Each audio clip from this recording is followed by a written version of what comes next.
120 शब्द प्रति minute start होगा 5 सेकेंड बाद।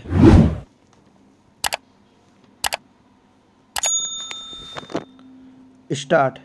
इस समय अंतर्राष्ट्रीय ढांचा व्यापक परिवर्तन के दौर से गुजर रहा है।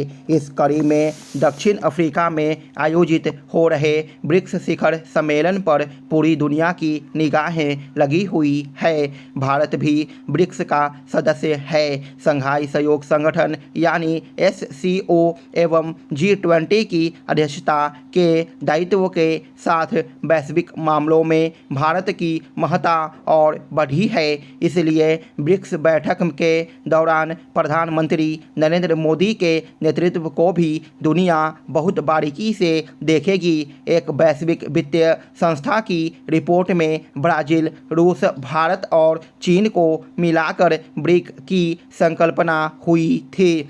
यह संकल्पना देखते ही देखते अंतर्राष्ट्रीय सक्रियता के एक प्रमुख मंच के रूप में विकसित हो गई और अब इसके विस्तार की मांग हो रही है।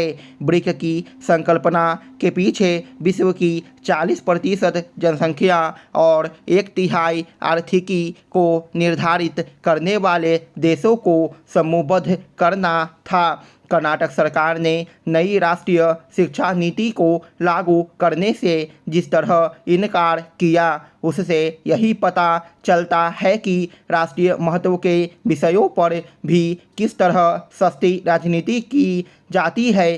कर्नाटक की नई सरकार ने नई शिक्षा नीति को ठुकराने का फैसला तब लिया जब उसे लागू हुए 3 वर्ष हो चुके हैं। इसका अर्थ है कि पिछली राज्य सरकार ने नई शिक्षा नीति को अमल में लाने के लिए जो कुछ किया वह व्यर्थ हो जाएगा। इससे समय और संसाधन की बर्बादी ही होगी, क्योंकि कर्नाटक सरकार रातों रात अपनी शिक्षा नीति तैयार नहीं कर सकती। कर्नाटक सरकार के फैसले पर केंद्रीय शिक्षा मंत्री धर्मेंद्र प्रधान ने यह उचित ही कहा कि नई शिक्षा नीति को राजनीतिक चश्मे से देखा जा रहा है। कम से कम शिक्षा नीति को तो दलगत राजनीति से परे रखा जाना चाहिए, लेकिन दुर्भाग्य से ऐसा नहीं किया जा रहा। यह तब है जब 3 वर्ष पहले जारी नई शिक्षा नीति की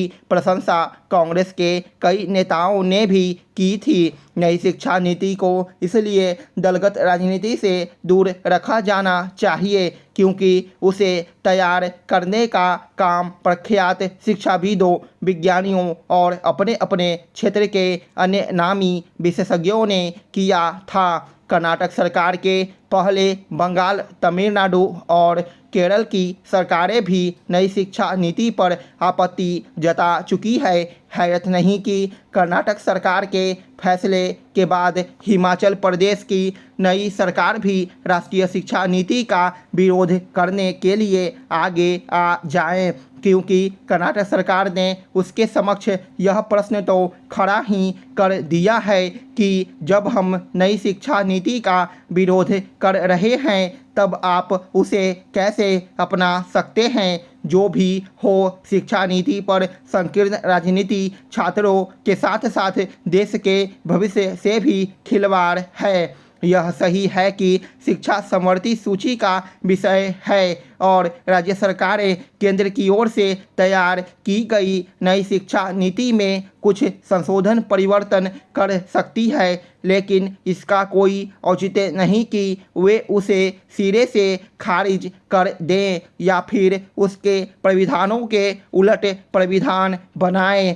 कुछ गैर भाजपा शासित राज्य सरकारें ऐसा ही करना चाह रही है। इन राज्य सरकारों ने नई शिक्षा नीति का विरोध महज केंद्र सरकार के प्रति अपने विरोध को धार देने के लिए ही किया है। विडंबना यह है कि ऐसी ही सरकारें केंद्र सरकार पर यह आरोप लगाती है कि वह संघीय ढांचे के अनुरूप काम नहीं कर रही है। नई शिक्षा नीति को लागू करने से मना करने का कर्नाटक सरकार का फैसला यह भी बता रहा है कि किस तरह सत्ता परिवर्तन होते ही शासकों की प्राथमिकताएं बदल जाती है।